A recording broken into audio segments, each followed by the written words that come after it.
तो hello friends, welcome back to my channel. और friend, आज की वीडियो सीरीज के अंदर हम टॉपिक स्टार्ट करने वाले हैं एलिमिनेशन ऑफ अल्कलिनिटी एंड किस तरीके से हम लोग अल्कलिनिटी को एलिमिनेशन अप्लाई करते हैं अल्कलिनिटी के अकॉर्डिंग।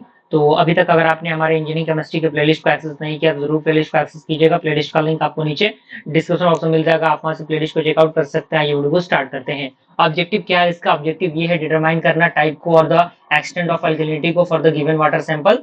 एंड प्रिंसिपल क्या यूज करता है, ये यहाँ पे कह रहा है कि the alkalinity of water can be considered to be mainly due to hardness, carbonate and bicarbonate. यानी जो आपका अल्कलिनिटी होता है वाटर के अंदर, उनको हम कंसीडर कर सकते हैं जो किसके वजह से होता है, जो हार्डनेस की वजह से हो सकता है, कार्बोनेट की वजह से हो सकता है और बाइकार्बोनेट की वजह से हो सकता है। अब इसके लिए किन किन चीजों की जरूरत पड़ेगी रिक्वायरमेंट के लिए? तो अल्कलाइनेट वाटर सैंपल की जरूरत पड़ेगी जो कि आपका AWS होता है, शॉर्ट फॉर्म इसका। और दूसरा हमारा होगा स्टैंडर्ड HCl और H2SO4 जो कि N/50 के रूप में होगा। तीसरा हमारा होगा फिनोफैथलिन इंडिकेटर जिसे हम लोग P से रिप्रेजेंटेड करेंगे। दूसरा हमारा होगा मिथाइल ऑरेंज जिसे हम लोग M से रिप्रेजेंटेड करेंगे। अब ये आपका फिनोफैथलिन और मिथाइल ऑरेंज क्या है, आपके इंडिकेटर होते हैं।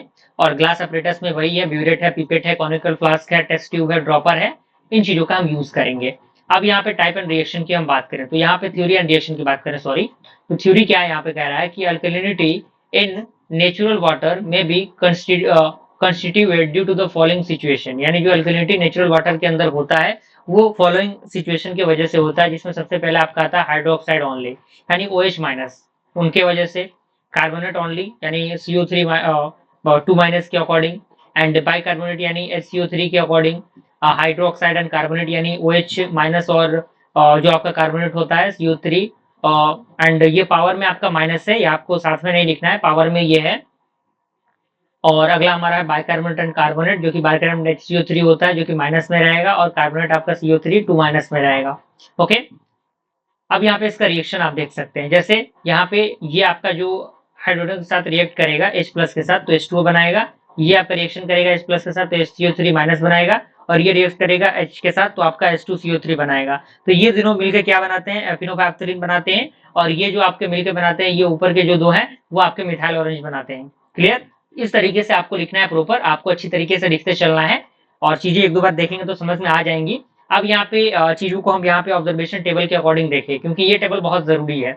अब यहाँ पे दिया हुआ है कि result of titration phenolphthalein end point and methyl orange end point. तो P इज इक्वल टू 0 कब होगा? तो इसके अंदर P इज इक्वल टू अगर 0 रहा तो जो आपका हाइड्रोक्साइड होगा वो नील होगा, कार्बोनेट भी नहीं रहेगा और बाइकार्बोनेट आपका क्या हो जाएगा, M हो जाएगा। अगर आपका P M के इक्वल होगा तो यहाँ पे हाइड्रोक्साइड P और M दोनों हो सकता है, कार्बोनेट नहीं होगा एंड बाइकार्बोनेट क्या होगा, वो भी नहीं होगा। लेकिन अगर P क्या हुआ 1/2M रहा, यानी P जो है आपका हाफ रहा मिथाइल ऑरेंज के, तो आपका हाइड्रोक्साइड नहीं रहेगा और कार्बोनेट क्या हो जाएगा आपका यानी 2 टाइम ऑफ फिनोफैक्थरिन हो जाएगा और या फिर मिथाइल ऑरेंज के इक्वल हो जाएगा और बाइकार्बोनेट आपका नील रहेगा। और अगर आपका फिनोफैक्थरिन का जो वैल्यू है वो ग्रेटर देन रहा 1/2 मिथाइल ऑरेंज के, तो जो आपका हाइड्रोक्साइड होगा वो 2P माइनस M होगा और जो कार्बोनेट होगा वो 2 इंटू M माइनस P होगा और जो बाइकार्बोनेट होगा वो नील होगा। क्लियर? अगला हमारा है कि यदि आपका जो फिनोफैक्थरिन है अगर वो लेस देन 1/2M होगा तो जो आपका हाइड्रोक्साइड होगा वो नील होगा, कार्बोनेट आपका क्या होगा 2P होगा और बाइकार्बोनेट क्या होगा M-2P होगा। क्लियर?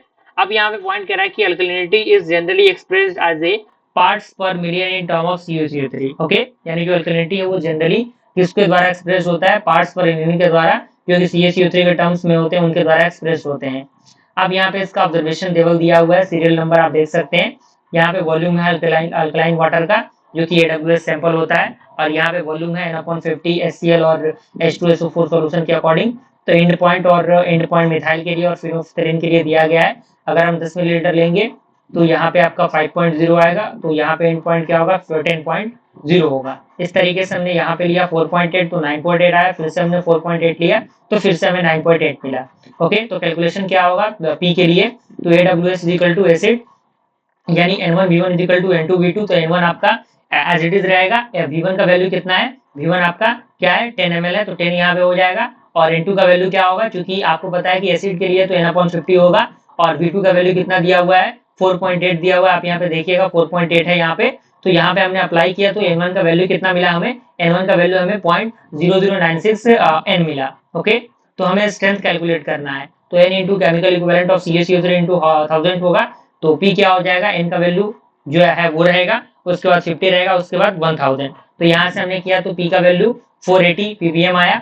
अब यहाँ पे कैलकुलेशन होगा मिथाइल ऑरेंज के लिए, तो एसिड और AWS होगा, यानी N2 इक्वल टू N3V3। तो यहाँ पे N2 क्या होगा, N/50, और V2 कितना था आपका, क्योंकि आपको पता है कि वॉल्यूम 2 की हम बात कर रहे हैं, तो 9.8 है यहाँ पे, तो 9.8 यहाँ पे यूज हुआ है यहाँ पे, और N3 एज इट इज, और N2 10। तो यहाँ से N3 क्या बनेगा आपका, N3 आपका 0.196 N बनेगा। तो यहाँ से स्ट्रेंथ भी कैलकुलेट हो जाएगा, जो कि आप इसको सॉल्व करेंगे तो 980 पार्ट्स पर मिलियन आएगा। ओके, अब यहाँ पे कंडीशन चेक हो रहा है, तो वो आपके सामने दिया हुआ है, क्योंकि P का जो वैल्यू है वो क्या है, लेस देन है 1/2 m के। ओके, यानी इसका मतलब है कि means two type of alkalinity are present, यानी दो टाइप्स की अल्कलिनिटी प्रेजेंट है। सबसे पहला आपका अल्कलिनिटी क्या है, यानी कौन कौन से, ये आपका कंडीशन है, तो कौन कौन से अल्कलिनिटी होंगी उस ये कंडीशन के अंदर आप चार्ट के अकॉर्डिंग देखेंगे, तो आपका जो बाइकार्बोनेट है और जो कार्बोनेट है वो बनेगा। तो उसके लिए M-2P होगा, तो यहाँ से हम अप्लाई कर देंगे तो क्या बनेगा 220 ppm, और यहाँ से इस फॉर्मूला में अप्लाई करेंगे 2P के अंदर, तो आपका